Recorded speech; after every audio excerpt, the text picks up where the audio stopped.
Welcome to the latest episode of Branding the Experience, where we discuss ways how we can create environments where employees actually want to come to work and customers want to keep coming back. I am Ken Bator, your host for Branding the Experience, and our subject today is I got your calendar right here.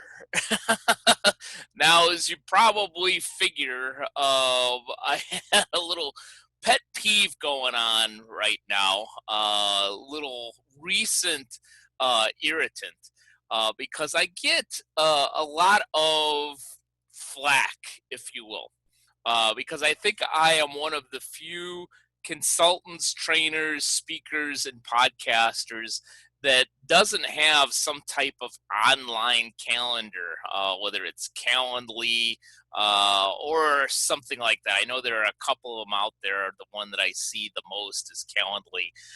And I've looked at that at least on 3 occasions. And I thought, it's just not the way that I want to conduct business, because I have my own process. Granted, it might be a little bit more archaic than some. It's a little bit better than just having a regular calendar. This one's from a realtor who I never even met, Deborah Rubin from Berkshire Hathaway Home Services. So if you're in Cypress, California, and need a broker, apparently Deborah's there for you. I don't even remember how I ended up getting this. I will say that my process is a little less archaic than just writing things down on the calendar, but it has to do with spreadsheets and emails that I could just cut and paste and so forth. And granted, I do need to improve on that process with some online forums and so forth, which I am in the process of doing. I also want to say, in talking about processes, anything that is going to make you more efficient in your business without taking away from the brand experience that you have with your customers or clients, or hopefully improves it, I am all for. If it doesn't improve it, in fact, if it takes away from the brand experience, that's where I have a problem. There's a lot of online processes that not only help your business, but also help the client, customer, or member experience.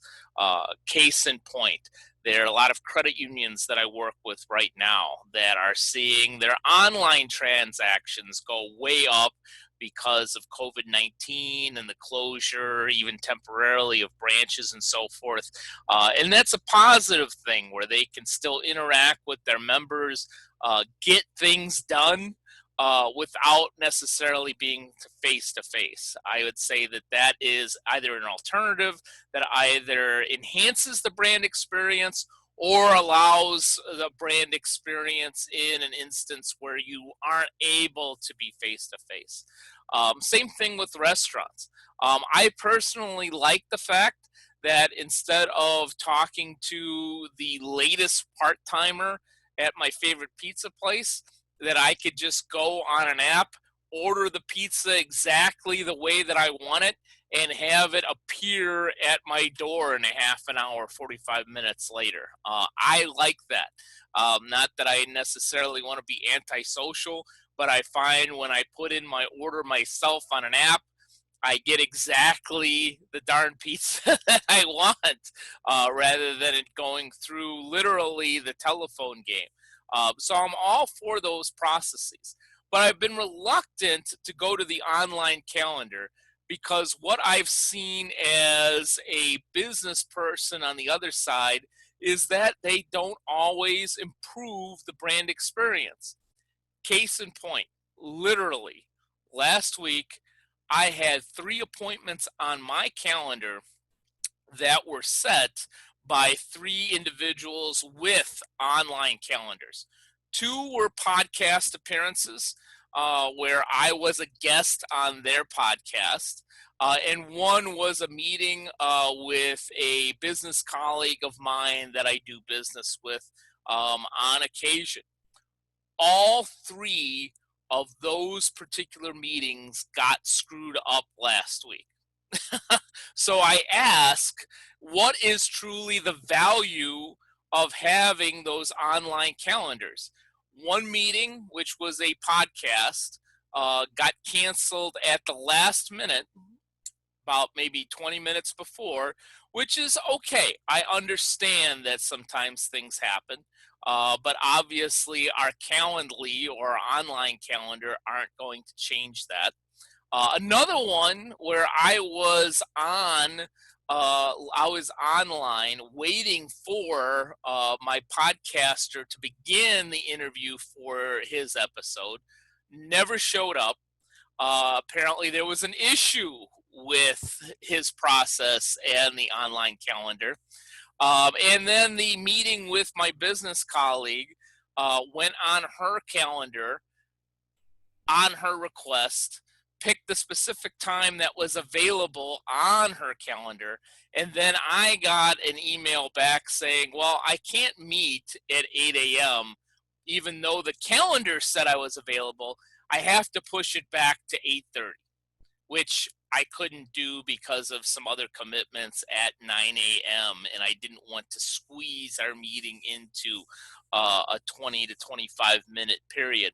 So all three of those instances, I went into somebody else's appointment setting process by going on an online calendar and typing in the time that I want and said it was available and set up those meetings. All three of those meetings got screwed up.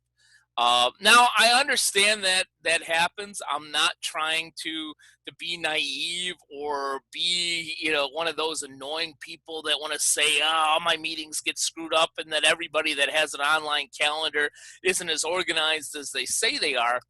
But one, obviously, if three completely different people, not only three different people in different parts of the country, literally three different people in different parts of the world had online calendars, and all three of those particular meetings got screwed up. I question the value of the organization of the calendar, but this is where I have a problem from a brand experience standpoint, and I want to impart this onto my audience, whether you use an online calendar or some other process. If a meeting gets messed up, for the love of God, don't throw your client, prospect, member, customer, business colleague back into that process. Because in all three instances, what I got was, oh, I'm sorry that the meeting got messed up. Here is my calendar again. Even though it didn't work out the way it was supposed to the first time, let me throw you into my process again for my convenience, even though I have inconvenienced you.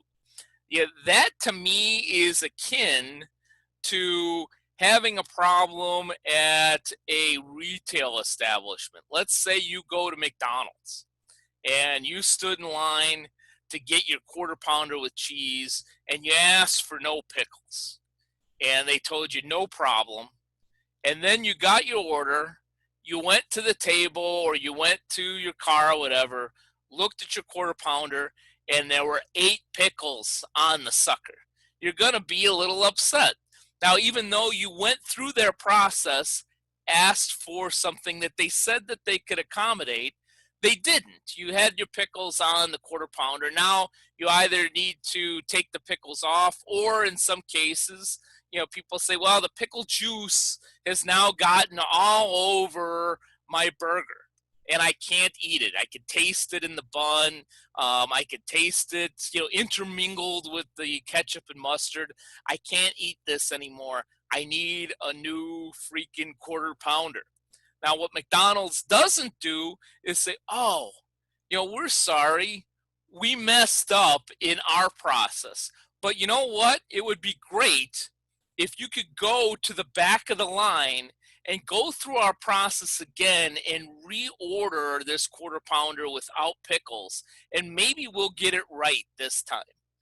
To me, that's the exact same thing, the exact same experience and feeling that I got in all three of those instances where I says, oh, we're sorry that that got messed up, that we weren't able to meet on the podcast. Or even though it said on my online calendar that I was available on that time, I really wasn't. So therefore, we need to change it.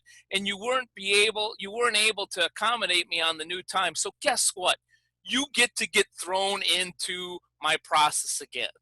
You know, that's the time where we need a little bit of human connection, where we need to be able to say, wow, I'm sorry that my calendar screwed up or that my process didn't work. Let me know what time is best for you, and I will accommodate you rather than just simply saying, you know what, go back to my automated process because I don't want to actually interact with you like a human being. It's easier for me to do it that way. That to me is a very, very poor brand experience. So if that's something that you do, I suggest you stop. And for those of you that do have an online calendar, God bless you. Go ahead and continue doing that. But remember, and this is the number one point that I want to make from a branding experience standpoint, technology should either enhance the experience or just create another option for the experience. It should not lesser the brand experience in working with you. If it does, then you need to relook at your technology. You need to reevaluate the technology, and you need to look at the process because the process should make the brand experience for the people that you work with and work for better, not clunkier and not worse. Thank you for giving me a chance to rant a little bit. And here's hoping that your process works smoothly in order to create an awesome brand experience for all those you serve. Take care. Thank you for watching Branding the Experience. I hope you enjoyed the show. If you're looking for a speaker on branding the experience, on workplace culture, or on business strategy, I have a number of different options for you. And my approach is always to entertain first, engage second, and educate third.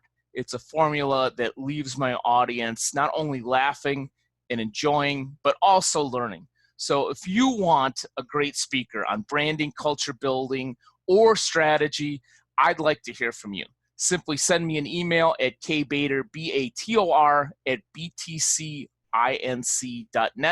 or to learn more about the presentations that I've done that have been successful in the past, go to www.btcinc.net.